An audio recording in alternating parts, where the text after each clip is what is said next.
दोस्तों चाइना एक विस्तारवादी देश है, ये सारा दुनिया को पता है। इवन अपने विस्तारवादी नीति को आगे बढ़ाने के लिए चाइना द्वारा अपने हर एक पड़ोसी के साथ इलीगल बॉर्डर डिस्प्यूट रखा गया है, चाहे वो देश चाइना के करीबी हो या फिर चाइना का कट्टर विरोधी हो। और दोस्तों एक्सपर्टों का ये भी मानना है कि चाइना को अगर मौका मिले तो इंटरनेशनल लॉ को वायलेट करते हुए भी चाइना इंडिपेंडेंट देशों को कब्जा सकता है। आप सब लोगों को इवन ये भी पता होगा कि कैसे चाइना साउथ चाइना सी के 90% क्षेत्र के ऊपर इलीगल कब्जा करने का प्रयास कर रहा है और पूरा का पूरा ताइवान को भी हथियाना चाहता है। पर अब चाइना के वेबसाइट में लिखा हुआ एक ऐसे आर्टिकल वायरल हो रहा है जहां पे चाइना के द्वारा 2060 तक ताइवान, साउथ चाइना सी, संकाकू आइलैंड, मंगोलिया, इवन रशिया के हिस्से के ऊपर भी कब्जा करने के सपने का उजागर किया जा रहा है। तो दोस्तों आज के इस वीडियो में आप लोगों को चाइना के उसी आर्टिकल के बारे में बताऊंगा जहाँ पे चाइना अपने पड़ोस के हर एक देश के ऊपर कब्जा करने का सपना देख रहा है। तो डिटेल में जानने के लिए वीडियो के आखिर तक बने रहिए और चैनल को सब्सक्राइब और वीडियो को लाइक जरूर कीजिए। तो दोस्तों यूरेशियन टाइम्स के हाल ही के एक रिपोर्ट में दावा किया गया कि चाइना के सोहू नामक एक वेबसाइट में 2013 में एक ऐसा आर्टिकल छपा था जो अचानक से अब मतलब करीब 8 साल के बाद वायरल हो रहा है। ये जो आर्टिकल है यहाँ पे दावा किया गया कि चाइना के द्वारा आने वाले भविष्य में अपने पड़ोसियों के साथ स्कोर सेटल कर लिया जाएगा और चाइना के जो लॉस्ट टेरिटरी है उसे रिक्लेम किया जाएगा। दोस्तों आर्टिकल में ये भी लिखा गया कि चाइना 2025 तक ताइवान के ऊपर और 2040 तक इंडिया के ऊपर मतलब इंडिया के अरुणाचल प्रदेश राज्य के ऊपर कब्जा कर लेगा।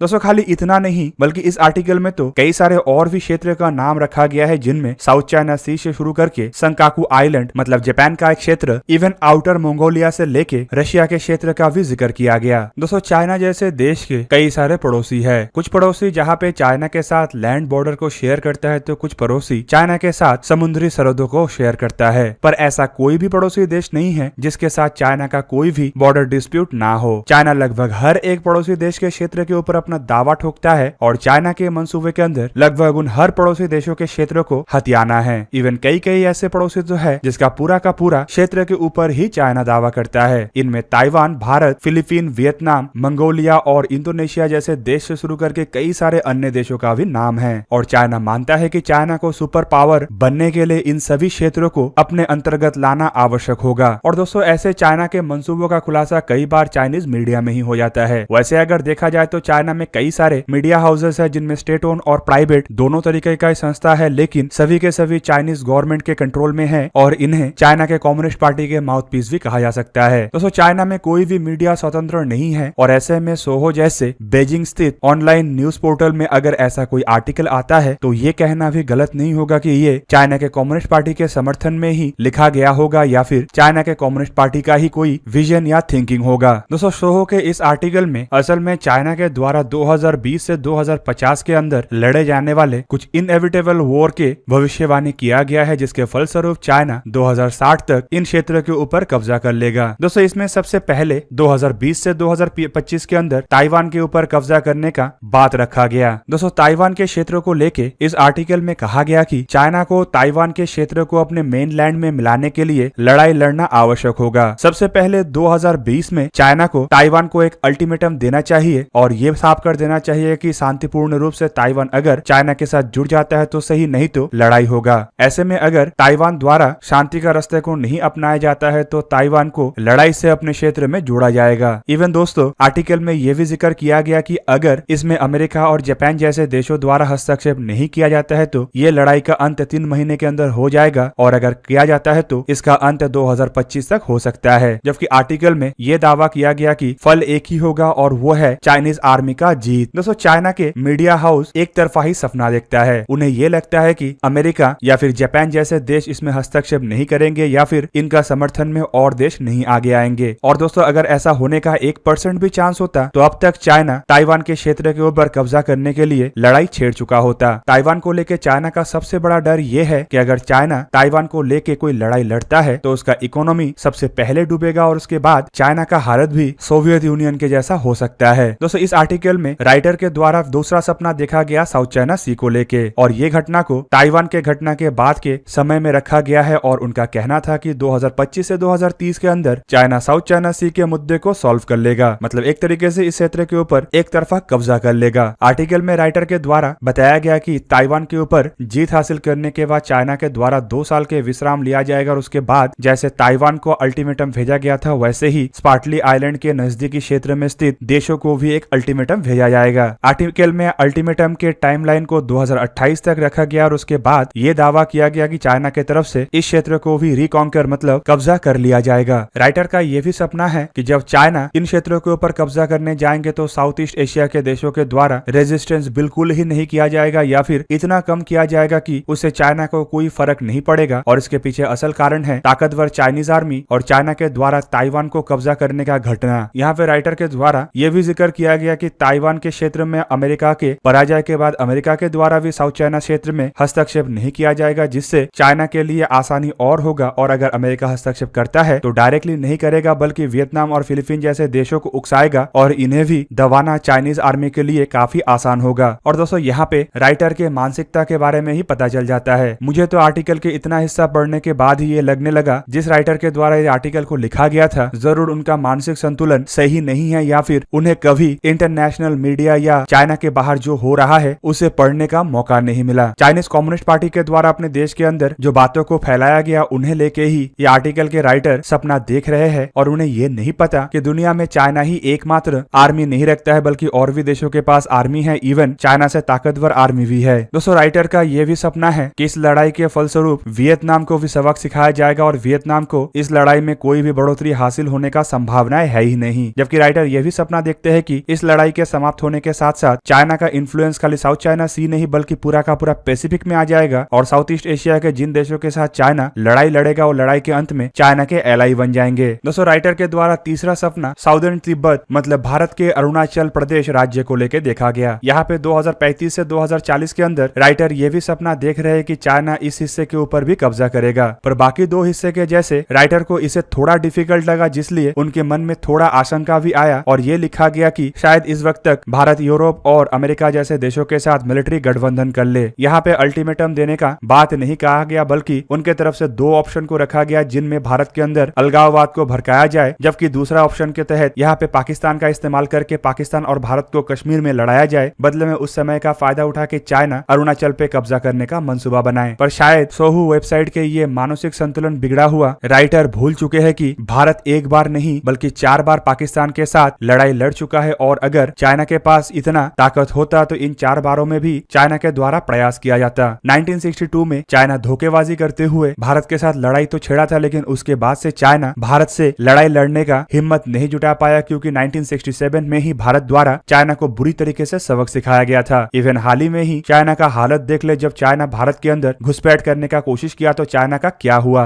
और दोस्तों ये चौथे दावा जो है इसे सुनेंगे तो आप लोगों को भी आसानी से पता चल जाएगा कि ये मानसिक संतुलन बिगड़े हुए राइटर नहीं बल्कि इनका टोटली संतुलन है ही नहीं। यहाँ पे दावा किया गया कि चाइना 2040 से 45 के अंदर संकाकू आइलैंड के ऊपर कब्जा करेगा, जो कि जापान के एक आइलैंड है जिसके ऊपर चाइना क्लेम करता है। और दावा ऐसा है कि जब चाइना कब्जा करने के लिए लड़ाई छेड़ेगा तो अमेरिका, यूरोप और रशिया जैसे देशों के द्वारा इसे साइलेंटली देखा जाएगा और आग बंद करके सब कुछ होने दिया जाएगा। मतलब चाइना का ये राइटर का दावा ये है कि तब तक चाइना इतना ताकतवर हो जाएगा कि चाइना का ये सब हरकत देखते हुए भी कोई कुछ भी नहीं बोलेगा और 6 महीने में जापान को हरा के चाइना इस क्षेत्र के ऊपर भी कब्जा करेगा। इसके बाद यहाँ पे दावा ये भी है कि 2045 से 50 के अंदर चाइना आउटर मंगोलिया का भी हिस्से के ऊपर कब्जा कर लेगा। लेकिन सबसे आखिरी जो दावा है वो और अधिक हैरान करने वाला है क्योंकि ये दावा रशिया के खिलाफ है। आप सब लोगों को पता ही होगा कि चाइना भी एक कम्युनिस्ट देश है और रशिया भी एक कम्युनिस्ट देश है और ऐसे में चाइना द्वारा रशिया को अपना सबसे बड़ा एलाई कहा जाता है। इवन रशिया भी चाइना को अपना बड़े एलाइयों में से एक के रूप में देखता है। चाइना द्वारा बड़े मात्रा में रशियन हथियारों को ही खरीदा जाता है और चाइनीज मीडिया में अब सपना देखा जा रहा है कि रशिया के हथियार का ही इस्तेमाल करके 2055 से 2060 के अंदर चाइना रशिया के साथ भी अपने डिस्प्यूट को सेटल करेगा। यहाँ पे चाइना के ये पागल राइटर का कहना ये था कि रशिया के द्वारा इलीगली चाइना के क्षेत्र को अपना हिस्सा बना के रखा हुआ है और इसे 2060 तक चाइना सेटल करेगा। दोस्तों मेरा मानना ये है कि शायद रशिया के फार ईस्ट के क्षेत्र मतलब व्लादिवोस्तोक के क्षेत्र को लेके चाइना का ये कहना है, क्योंकि 2020 में भी चाइनीज मीडिया में इस क्षेत्रों को लेके कई तरीके के प्रोपेगेंडा को फैलाया गया। इवन इससे रशिया भी काफी नाराज हुआ।